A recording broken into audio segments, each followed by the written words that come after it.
Hello everyone and welcome in my YouTube channel. So आज हमारा JavaScript का 14th lecture है एंड आज के इस लेक्चर में हम बात करने वाले हैं इफ़ एल्स लूप के बारे में या इफ़ एल्स स्टेटमेंट के बारे में। सो हम देखते हैं कि किस तरीके से हम इसको यूज़ कर सकते हैं। अपनी प्रीवियस वीडियोस में हमने इफ़ स्टेटमेंट के बारे में पढ़ा था, लेकिन उसमें हम सिर्फ डिसीजन ले सकते थे कि अगर ऐसा हो तो ऐसा कर दो, लेकिन उसमें हम अगर वो कंडीशन फॉल्स होती है उसके ऊपर हम कुछ नहीं कर पाते थे। उसको करने के लिए हमें यूज़ करना होता है इफ़ एल्स स्टेटमेंट का। तो इसको किस तरीके से यूज़ कर सकते हैं, इसको देखने के लिए हम चलते हैं स्क्रीन की तरफ। So let's have a look on my screen and let's begin.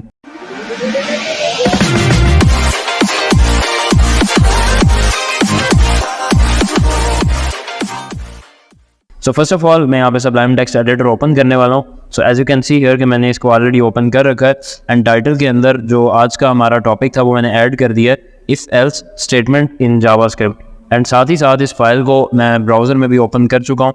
So as you can see here कि यहाँ पे जो हमने टाइटल लिखा हुआ था वो डिस्प्ले हो रहा है। सो अब आपको जैसा कि पता है कि हमने इफ़ स्टेटमेंट के बारे में पढ़ा था, उसमें हम क्या करते थे, फर्स्ट ऑफ ऑल हम उसको देख लेते हैं। सो हम क्या करते थे कि मैं यहाँ पे एक वेरिएबल बना देता हूँ जस्ट लाइक एक्स और इसको इक्वल्स टू कर देता हूँ 10 के, सेव करूँगा एंड देन मैं यहाँ पे नीचे आऊँगा, यहाँ पे आके लिख दूँगा कि अगर जो है एक्स वो फॉर एग्जांपल बड़ा होगा या इक्वल्स टू होगा 10 के, तो देन क्या कर दो, देन आप यहाँ पे डॉक्यूमेंट डॉट राइट कर दो कि x is equal to 10। So you can see कि यहाँ पे हमने सिंपली कर दिया कि x अगर बराबर होगा 10 के तो ये शो कर देगा कि x इज इक्वल टू 10। सो देखते हैं कि ये काम करता है या नहीं। सो जैसे ही मैं यहाँ पे आके रिफ्रेश करूँगा यू कैन सी यहाँ पे x इज इक्वल टू 10 जो है वो डिस्प्ले कर रहा है। लेकिन अब की बार अगर मैं x की वैल्यू को चेंज कर देता हूँ, फॉर एग्जांपल इसको मैं 15 कर देता हूँ, सो यू कैन सी हियर कि अभी ये यहाँ पे डिस्प्ले नहीं करेगा और कुछ भी डिस्प्ले नहीं करेगा। अब मैं ये चाहता हूँ कि अगर अब चूँकि अभी आप देख सकते हैं कि कंडीशन जो है वो फॉल्स हो चुकी है क्योंकि x की वैल्यू 15 है और हमने यहाँ पे लिखा था कि x बराबर होगा 10 के, तो फिर इसको चलना चाहिए। तो कंडीशन फॉल्स हो चुकी है, तो कंडीशन के फॉल्स होने पर भी हम कुछ शो करवाना चाहते हैं, तो देन हम क्या करेंगे, हमें एल्स का यूज़ करना पड़ेगा। तो हम इस लूप बिल्कुल यही रहेगी, हमें अब यहाँ पे सिर्फ और सिर्फ एल्स का यूज़ करना पड़ेगा। तो हम एल्स का कैसे यूज़ करेंगे, हम ये जो लास्ट वाली इसकी करली ब्रेसेस जहाँ पे ख़त्म हो रही है यहाँ पे आकर लिखेंगे एल्स एंड देन अगेन यहाँ पे करली ब्रेसेस ऐड करेंगे। सो आप यहाँ पे देखेंगे, अगर आप इसको थॉरली रीड करें तो इसका क्या मतलब बन रहा है मैं आपको बता देता हूँ। आप यहाँ पे देखें लिखा हुआ है कि अगर x जो है वो बराबर होगा 10 के, तो फिर डिस्प्ले कर दो डॉक्यूमेंट डॉट राइट कर दो x is equals to 10।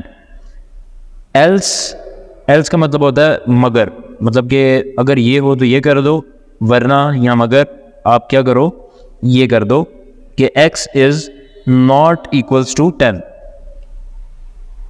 So save करके जैसे ही मैं यहाँ पे आके रिफ्रेश करूँगा यू विल सी हियर कि अभी हमें ये डिस्प्ले कर रहा है x is not equals to 10।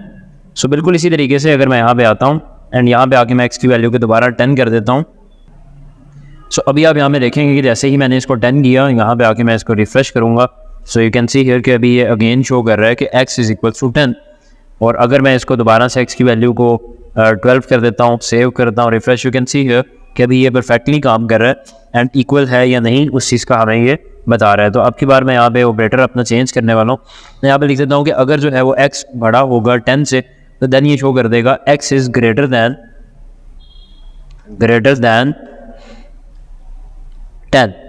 Otherwise ये शो कर देगा x इज स्मॉलर दैन 10। सो जैसे ही मैं यहाँ पे आऊँगा, यहाँ पे आके मैं इसको रिफ्रेश करूँगा, यू कैन सी हियर कि अभी ये डिस्प्ले कर रहा है कि x इज़ ग्रेटर दैन 10।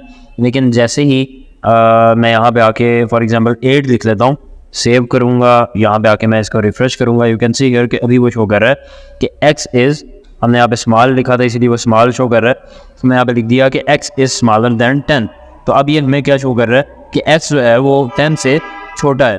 तो ये बेसिकली हमने यहाँ पे इफ़ एल्स का यूज़ देखा कि अगर हम एक कंडीशन को ट्रू होती है तो उसके लिए हम यूज़ करते हैं इफ़ का, लेकिन अगर वो फॉल्स होती है, फॉल्स होने के ऊपर हम शो करवाना चाहते हैं कुछ भी, तो उसके लिए हम यूज़ करते हैं एल्स स्टेटमेंट का। सो आज ये एक बहुत ही छोटा सा कॉन्सेप्ट था जो मैंने आपको दिया।